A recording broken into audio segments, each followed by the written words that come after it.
there has to be a power that is greater than the human brain. God is just a personification of human desires, a supernatural sky daddy. Do you ever find yourself almost praying and then stopping yourself? No. How often do you admit you're wrong? I don't have to answer all your questions. You don't have to, but you're a man who normally answers questions. The origin of life is a tractable problem. It may never be solved, but it's not in the same league as the origin of the universe. So are you an Oasis fan? I don't think I know who Oasis is, so it's obviously not. Richard Dawkins is one of the most controversial and fascinating thinkers in the world. His latest book, The Genetic Book of the Dead, explores how every creature is a living archive of its ancestors and the history of the planet. He's also about to embark on what he says is his final ever tour, and we'll talk about all that and more. But first, I want to know why. After my last conversation with the esteemed professor, which I thoroughly enjoyed, he said this. There was a recent interview you did with Piers Morgan, and you sort of touched on it. I think it felt like you didn't really believe that he believed that there's this afterlife and God and things like that. And I said that, yes. Yeah. How do you think they don't deep down believe it? I can't speak for them, but in the abstract, something made me think Piers Morgan didn't believe. I think Piers Morgan's a fool. So I'm not really much interested in what he believes, actually. Oh, you said something similar off air, and I didn't think you would repeat it. Well, he interrupts a lot, doesn't he? Sure, you can say that again. Well, Mr. Dawkins joins me exclusively again now to do battle with the fool. Richard, I thoroughly enjoyed our last conversation. Why would you turn on me like that afterwards? I did too. Well, I've already explained that to your people why I did. Well, I haven't heard it yet. But it was nothing to do with what... Oh, OK. Well, in that case, they're remiss in not telling you, but I'll tell you afterwards. But it was nothing to do with anything you said. It was a question that you asked me that I thought you shouldn't have asked me. Oh, OK. OK. Yeah, I think there was a subject matter you didn't want to discuss. There was a very good reason for that. I explained that to your people. They should have passed it on to you. I don't know why they didn't. OK, but just to be clear, you don't think I'm a fool? I do not.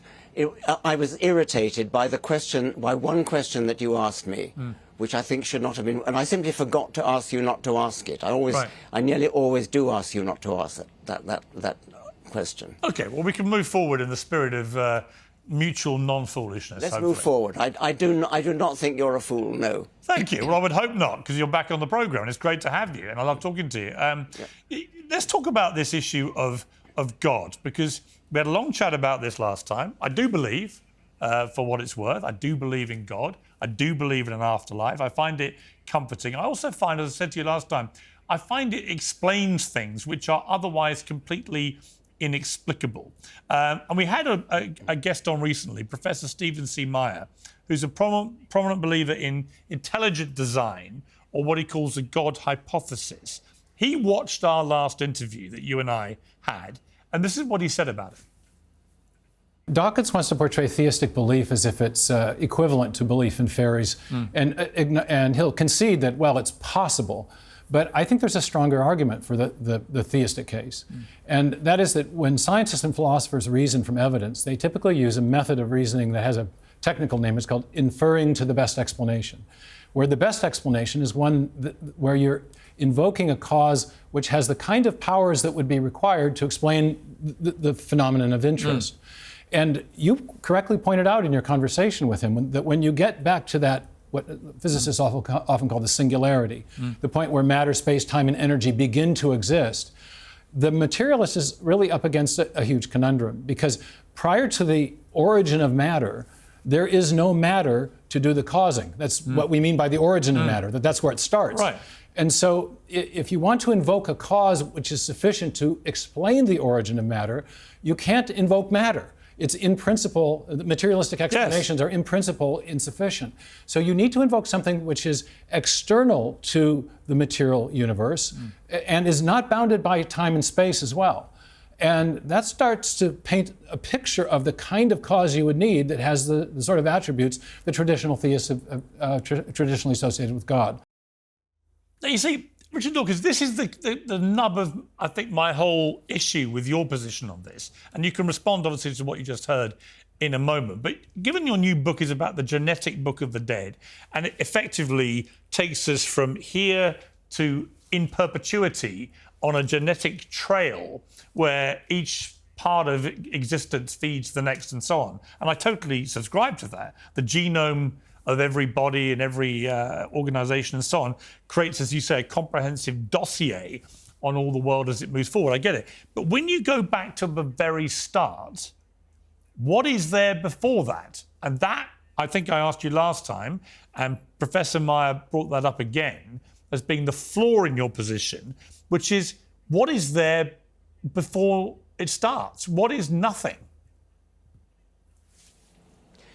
This is a question for a physicist, not a biologist, but what I would answer to Professor Meyer is that we need to explain complexity in terms of simplicity. And of course it's true that I cannot say what was there before the Big Bang.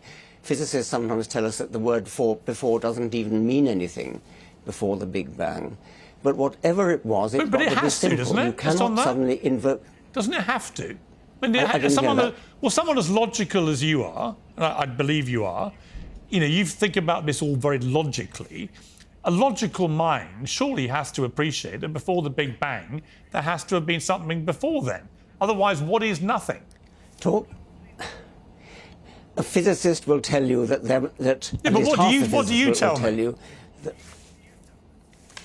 I'm trying to tell you what a physicist would say first of all. They would say that you cannot use the word before for the Big Bang. Time began at the Big Bang. There was no before the Big Bang. I know it's contrary to common sense. Physicists don't necessarily deal with common sense. Well, it makes no sense, does it? And that's what I mean. I think you're a logical man. That cannot make sense to you. The idea that you're not even allowed to use the word before the Big Bang, when every part of both of our brains tells us that that's obviously nonsensical, doesn't that make you think again? We are not physicists. I, like you, am completely baffled by what physicists say to me, which is that you cannot use the word before for before the Big Bang. Time itself began at the Big Bang. Now that is totally counterintuitive.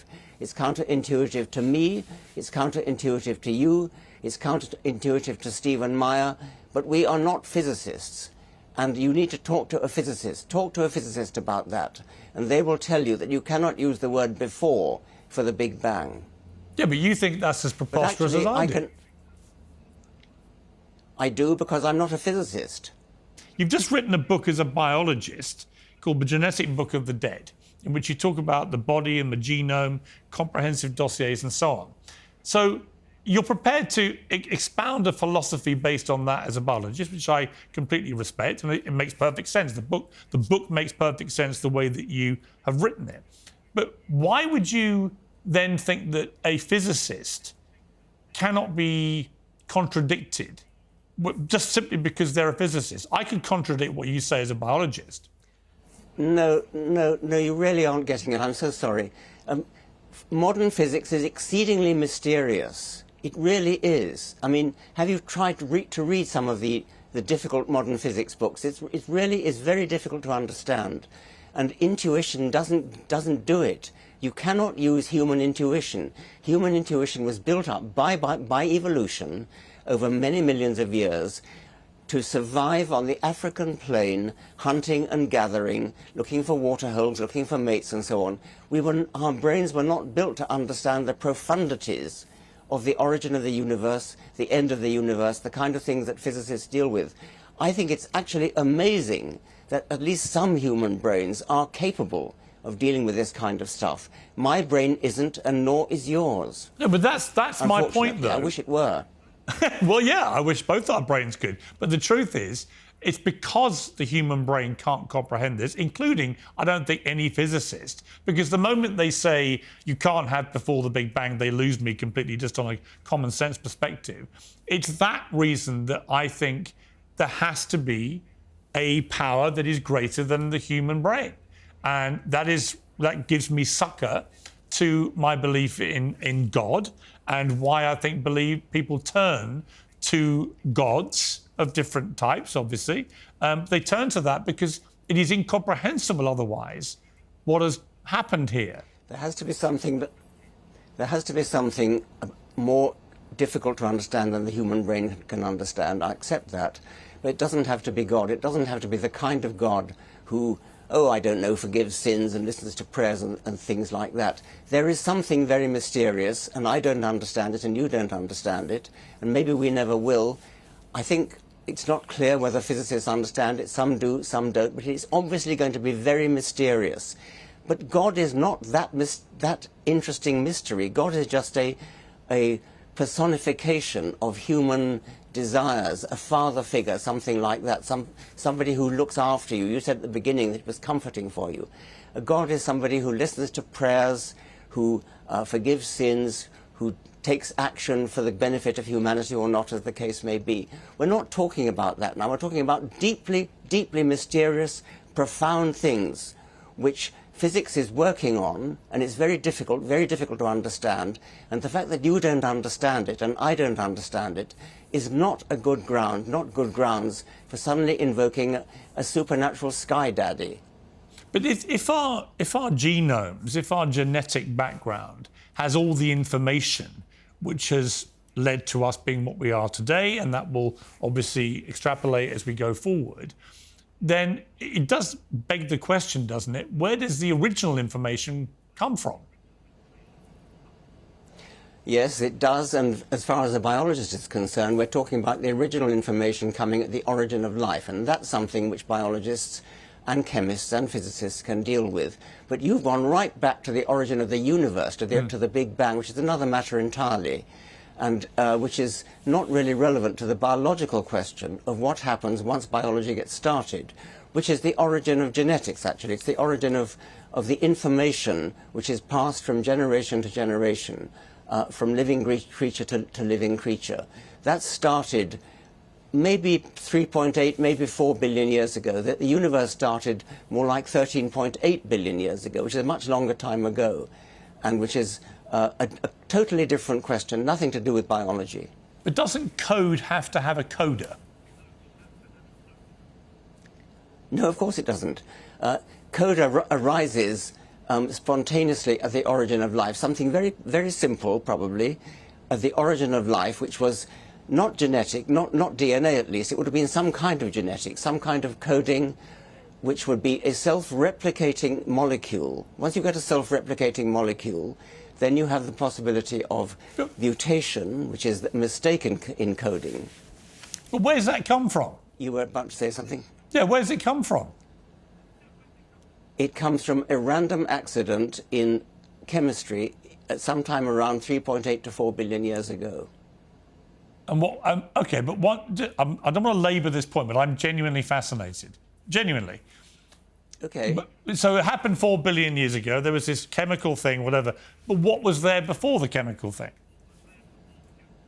Oh, well, there was chemistry. There was plenty going on before then, because we've got about 11 billion years, 10 million years to play with there, so there was plenty going on. What happened 4 billion years ago was a spontaneous, accidental arising of a molecule which made copies of itself. That was a very improbable event, admittedly, a very improbable event. But once it happened, then everything about biology was able to take over. But you're making a number of informed assumptions based on what you believe happened. But you do concede that you don't know what happened before all that, because your brain, like mine, cannot compute that. So do you accept that stuff could have gone on before that, which makes everything you're saying completely wrong? You're talking about two different kinds of before. You're talking about the origin of the universe, and now we're talking about the origin of life. Well, I'm just saying, if you go back generally billions of years, none of us were there, right? Everyone's got their view about what may or may not have happened. But do you accept that the way that your brain has computed what is likely to have happened to get us to where we are today, it could be based on a false original pretext. I accepted that for the origin of the universe, which is another matter. Now we're talking about the origin of life. And again, we don't know how that happened, but there's nothing like so mysterious as the origin of the universe.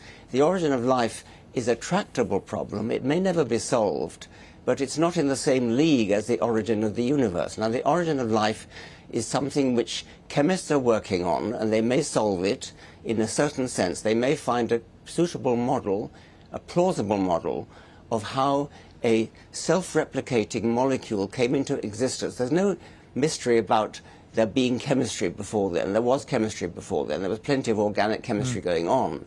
Now, somewhere around 4 billion years ago, a molecule arose which had the unusual property, not totally impossible, but unusual property, of making copies of itself. Now, once that happened, then you have the possibility of Darwinian life getting going. And that's something which we understand.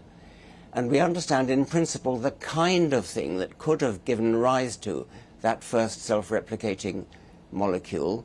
And it's an active field of research, but it's not a field that is necessarily going to yield results because it happened a long time ago under conditions that we can't repeat now. But that's not a big mystery like the origin of the universe. But are they not, okay, but are they, I hear what you say, but are they not directly connected? In the sense, if you don't understand or know how the universe began or what was there before then can you really fully understand the origin of life? I mean, you can have some clues about what may have ignited life. Not really. No, they're not really connected because the origin of the universe is a mystery. But we know that it did originate, and so it was going for 10 billion years before life started. But how do we know? How do we know the origin of the universe did happen the way you think? How do we know it originated?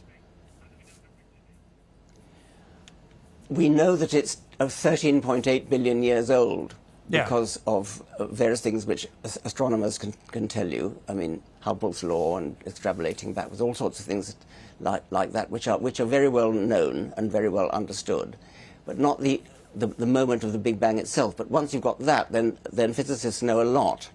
But we're not talking about that. I'm talking now about I get it. You are talking now about the origin of life. I understand there are two different things in your head, but I'm saying that the two can't be completely disconnected because clearly your belief is that the Big Bang happened, the universe was created, and then many billions of years later we have the origin of life. I get that. But my point to you is the two must be directly linked. You can't have origin of life without origin of the universe. And my problem with all this is I don't think people really... Well, can you? Can you have the two things separate? Of course not. They're linked by 10 billion years of happenings, and we know we understand about that. The galaxies formed, the stars formed, chemistry formed. Right. So how can you fully understand the origin of life? Formed. Right. So how do you fully understand the origin of life without fully understanding, because we don't know, the origin of the universe?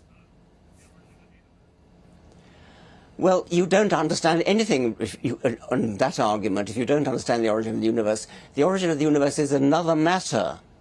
Once you've got the origin of the universe, then you've got a whole lot of things that happen, which we know very well. That's history. We understand that. We know that. That's well worked out. And then the origin of life is something that happened about 10 billion years after the origin of the universe. And that's something which is still a mystery, but a rather small mystery compared to the origin of the universe. And it's something which is being worked on.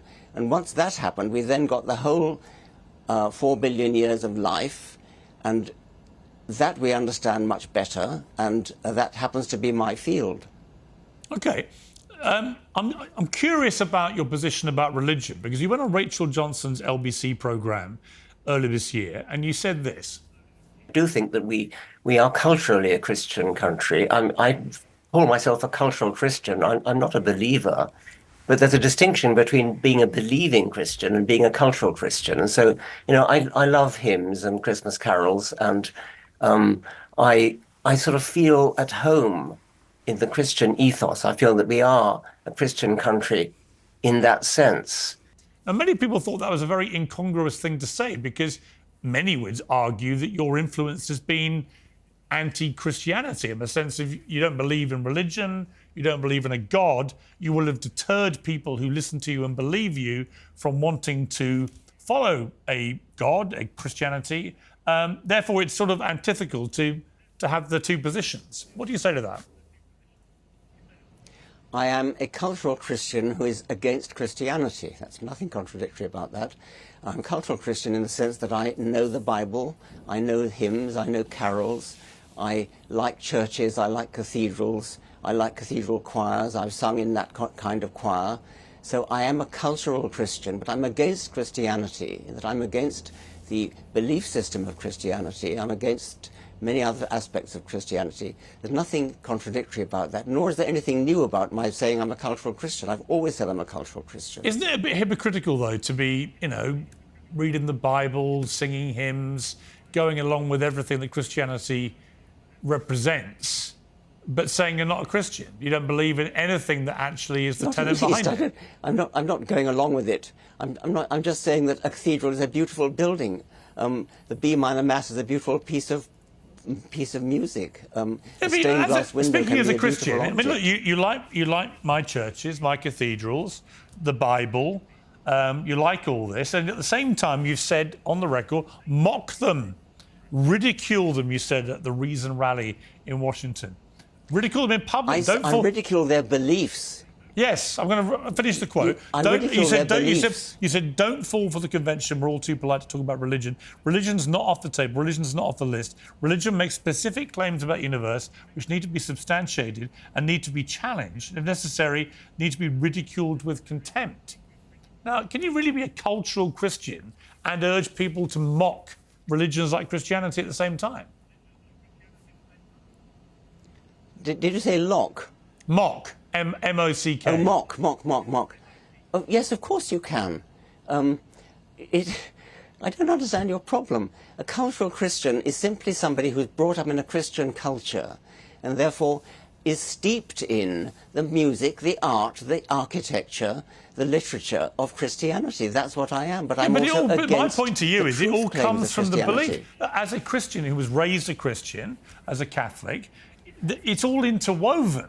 You can't sing hymns in a church. It is for you, but not for me. Well, OK, but if you sing, it's a bit like going to a football match and saying that you're a cultural Arsenal fan and you're going to chant all the chants about all the players and about the club, but you don't actually believe in the concept of a football team. In fact, you hate football and you want it mocked. I am a cultural Christian because I am steeped in the culture of Christianity. Doesn't mean I'm not against it. I mean, plenty of... Bertrand Russell, who is one of the most famous atheists who ever lived, was a cultural Christian who was brought up Christian. He brought up in Christian schools. He knew all about Christianity.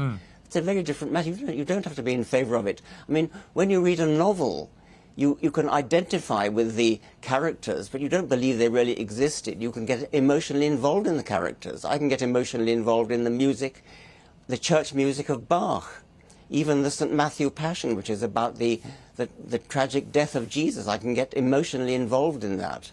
But I don't believe that the teachings of Jesus, I don't believe Jesus was the Son of God. I don't believe he raised from the dead or was born of a virgin. But I appreciate the music of Bach. What's wrong with that? Do you ever find yourself almost praying and then stopping yourself? No. Really? You never have a moment where you look for something else? You look for some solace somewhere? Maybe in a moment of grief or whatever it may be? I might desire solace and I would get it from other human beings. You never think, I wonder if there's something out there that could spiritually help me? No. I mean, wondering if there's something out there, that's another matter. I mean, I think there probably are plenty of mysterious things that we don't understand out there in the universe, but I don't think that they're God. I don't think that they answer prayers or give me solace of that kind. I don't think they have any kind of conscious intelligence. I think that there are deeply mysterious things in the universe which I would like to understand, and scientists are working on understanding, but I don't like to confuse that with religious views of supernaturalism, which I think are nonsense. You've announced that you're going to be on your last tour, which many people are disappointed by because they love going to your shows and hearing what you have to say. That would indicate that you are becoming more perhaps aware of your mortality as you get older. Have you thought about what happens when your life ends? Well, I'm 83. Have I thought about what happens? Yeah. Well, of course, I die. Yeah. What do you think happens? I think I get buried or cremated. And I think there's nothing after that. I think it's exactly like, of course. How could it not be? I mean, you have a brain which decays. How could there be anything other than that? There's just nothing. Just like there was before you were born. But you were not around when the dinosaurs were. But do you not wish you were wrong? I mean, I remember Christopher Hitchens, I think, who was another famous atheist, he said, you know, I hope I'm wrong. Do you hope you're wrong? Do you hope that actually when it happens, when you die, and suddenly if you discover yourself in an afterlife, would you scream eureka and thank God I was wrong? Well, no, I don't think that. I mean, I could do with about 200 years maybe, but I don't think much longer than that. But it isn't going to happen. I mean, it's obvious. I think eternity would be genuinely frightening. I mean, the idea of going on for trillions of years. Well, it depends what it's there. It depends what's there. I mean, if you think, I mean, if I was to say to you, I remember interviewing Professor Stephen Hawking, and I said, if you knew you had one day left to live, how would you spend it? And he said, I would drink champagne with my family in the gleaming sunshine, listening to Wagner. So, I don't know, how would you spend your last... That's a good answer. If you knew you had a final day, how would you spend it? I'm not answering that question. Why not? I think it would be... Because it's a private matter. I'm a private person. I don't have to answer all your questions. You don't have to, but you're a man who normally answers questions. No, I don't. I refused to answer a question on your previous interview, and you didn't understand why. Well, no, I didn't, and I think it was explained to me later why you felt reticent to do it. I mean, I was thinking in an interview, anyone should be... It was explained to you then, so you know why. Afterwards, yeah. I thought you said you didn't know why. Afterwards. I thought afterwards. Yeah. Yes. Good. Yeah. So I understood why you were concerned, but I still think I should have had the right to ask you that question. Well, okay. Well, only because I think any interviewer should be able to ask in an interview any question they see fit. You, as the interviewee, are not obliged to answer it, is how I would describe how I see an interview format. Okay, well, you've asked me what I would do on my last day, and I've said that's a private matter. Okay, which fair enough, I accept that. But given, I mean, do you know, without telling me, have you thought now in the last couple of minutes about how you would spend your last day? You know, you haven't got to tell me, but have you thought through what it... Okay, so you know. So if eternity, as you put it, trillions of years, in perpetuity, forever and ever, if you could lead that day forever, why wouldn't you do that? Because eternity is eternity, and it goes on and on and on and on, and that is a very, very frightening concept. Is it? That's all.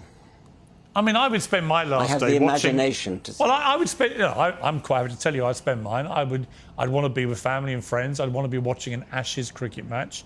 I'd want to be drinking French wine, Burgundy and Bordeaux, and having probably some cigars, Monte Cristo No. 2. And I could quite happily do that every single day for eternity and never get bored. Rather you than me. Let me ask you about the book. When you finished your book, The Genetic Book of the Dead, what was your overarching conclusion? Well, it's a whole book, so it's rather hard to put into a single sentence. I think that my overarching conclusion to all my books has been how amazing it is that we understand as much as we do, and what a privilege it is to live at a time when we do understand so much. And I try to put into all my books some small part of that, and that fills me with a feeling of delight. Critics of your thesis for the book say it reduces human beings to mere material biological processes, but doesn't really tell us about culture, civilization, consciousness. No, it's not about that. If I was to write a book about civilization and consciousness, I would write a different book. This is a book about evolution, it's about the past, and so it's not really about humans at all, except insofar as humans are animals like all other animals. And we touched on this earlier, but other critics say that you've got a chapter called The Immortal Gene and how information in the gene could be eternal, which I completely accept. But they say, well, OK, but where does that information originate from to precipitate all this? And your answer would be what? The origin of life that we discussed earlier? Well, yes, it originates from previous generations. I mean, each generation gets its information handed on from the previous one.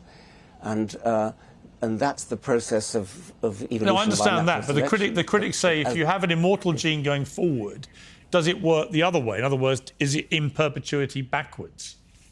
Or is there a starting point? And you would say what? The origin of life? No, it's not even it's not in perpetuity going forwards either. Immortal is rather just a poetic phrase. Well, immortal does mean forever, doesn't it? Yes, it does, but it was done in a spirit of poetic fancy. It doesn't mean literally. I mean, nothing's immortal because the universe is coming to an end. Certainly, the world is coming to an end. Are you suggesting that I So it's shouldn't obviously take not anything you immortal in say that in this sense. book seriously, Richard Dawkins? Oh, come on. You're being so sort of unreasonable. You know perfectly well that we're not immortal, but the world is not immortal. I didn't call it Genes the can't be immortal because gene. you You've know got a whole perfectly chapter. well. You've got a whole chapter called The Immortal Gene. It wasn't my title. OK, look. The thing is, you should read a book by more than its title only. You should read a chapter by more than its title only. The gene could not possibly be immortal because the sun is going to swallow the earth up in a few billion years' time. So Right. you know that. So nothing's immortal, obviously. So do you regret calling it the immortal gene with hindsight? Not at all. Would it be more appropriate to This is call sheer it the non-immortal gene? The one that's going to stop when the sun burns us up? It would not have been an appropriate title for a chapter. It'd be more accurate. No? You're just nitpicking. All right. This is not a constructive conversation. Let's move to something where I think we have common ground and agreement.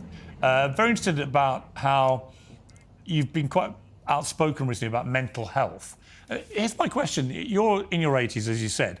I've never known a time in my lifetime, I'm 59, where so many young people seem to have so much anxiety about life and have an inability, because of that anxiety, to actually deal with normal life. And yet all the metrics for modern life suggest it's never been a better time to be alive. We live longer, we live healthier, there are fewer wars than there have been historically, water is cleaner, there's less child poverty, and so on and so on and so on.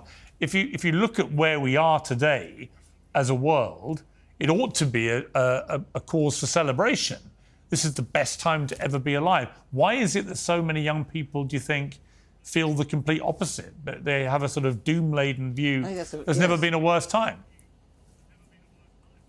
I think that's a very good point, and at least two of Steven Pinker's books make the point. Yes. That this is that things have been getting better, and this is perhaps indeed the best time to be alive.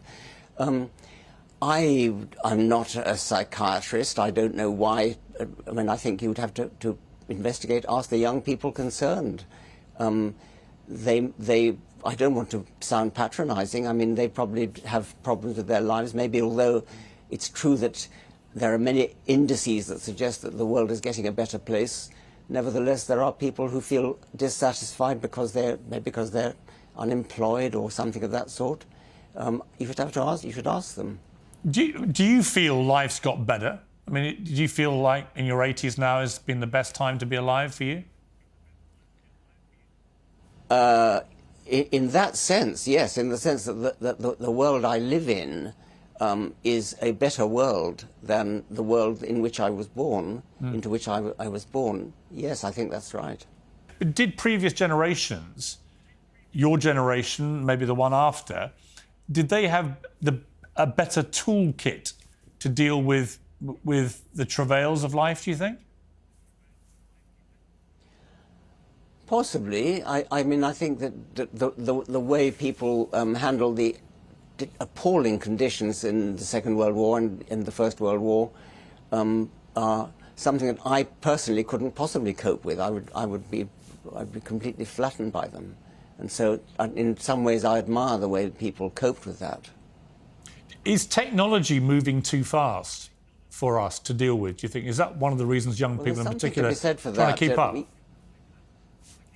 Yes, as an evolutionist, that's a very interesting question, because clearly our bodies and our brains were built for a very, very different world, and the world that technology is producing with remarkable speed is outpacing us evolutionarily by many orders of magnitude. And so the remarkable thing is actually that we can cope at all. But we, on the whole, seem to be managing surprisingly well, considering that we were never built to cope with the frenetic pace with which things are changing. I mean, the other thing Professor Stephen Hawking told me was that when I asked him, what's the biggest threat to mankind? And he said, when artificial intelligence learns to self-design, that will be it for humans. Do you share that fear? Do you think the speed of AI in particular? It's a very profound worry, yes.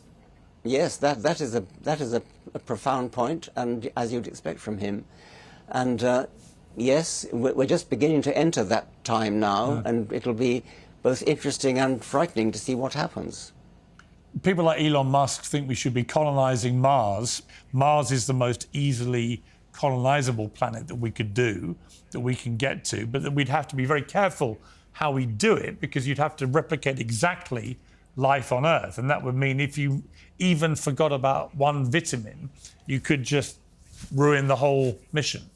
I suspect what he actually said was something like the Earth might have a collision with an object like the one that killed the dinosaurs 66 million years ago, but bigger. That will happen, and it could happen rather soon. We no idea when it will happen, but it will happen. It's the all eggs in one basket argument. If the Earth is going to be destroyed, if life on Earth is going to be destroyed, then Elon Musk's argument is, let's have our eggs in two baskets. And the nearest feasible basket is Mars. And so that's the argument that he makes. You talk about genetics a lot in the book, obviously. It's the theme of the book. What did you make of the fact that we had, at the Olympics in Paris, two boxers, for example, competing in the women's boxing, who tested positive, it's reported, for XY chromosomes, and this whole issue of genetics when it comes to separating the sexes or otherwise in sport and things? I think those two boxers should be deprived of their gold medals. I think they are genetically male. I think that if they are, I think they probably sincerely believe that they're female, but they can prove that they're female at any time they like by taking a genetic test, and it would, I'm almost sure, show that they have Y chromosomes, and therefore that they are genetically male. What matters is that they not only are genetically male, but they have male characteristics with respect to boxing ability, things like reach and strength, power of endurance, punching, and so on. And yes, I think that more generally, I think it's outrageous the way this doesn't apply to those two boxers, by the way, who are not trans. I mean, they're a different case. They are genetically male, but trans people who are genetically male then pretend to be female or say that they're female, identify as female, and then go into female competitions, races, and swimming races, and so on like that. And I think that that's just cheating. I mean, they are making the statement, I feel like a female, I identify as female, and therefore I should be allowed to go into female changing rooms and go into female races and that sort of thing. Yeah. And I think that's just plain wrong. You can respect their personal belief that they have a female personality, they identify as female, they want to dress as female, they want to be addressed by people with female pronouns called she and her, and so on. And that's fine. You can go along with that. You can respect that. But what you cannot respect, I think, is when they force their beliefs on other people and force them to take seriously their beliefs. And going into changing rooms as a male, going to female changing rooms as a male, is a form of forcing your beliefs on other people. And that, I think, is beyond the pale. Yeah, completely agree with you. You might be startled to hear. When you have a brain as big as... Not startled at all, no.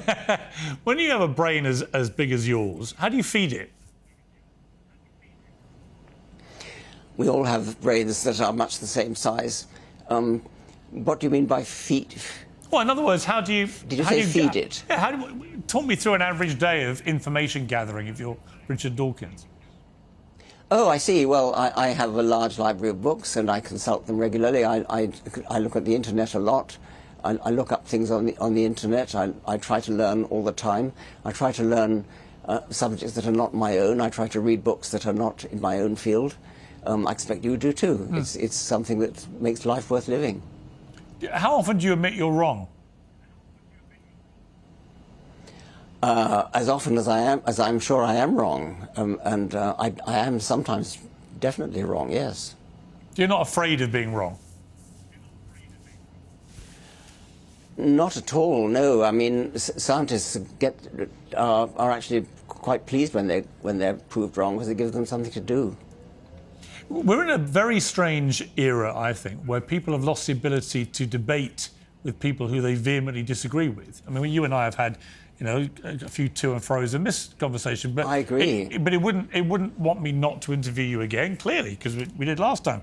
No, what is it? What's happened right. to our ability to debate in society? Why have we lost it, and how do we get that back?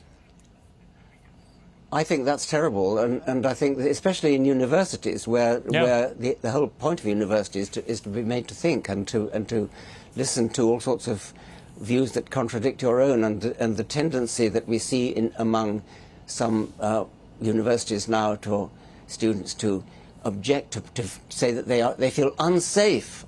Unsafe is the word. They feel unsafe if they're exposed to words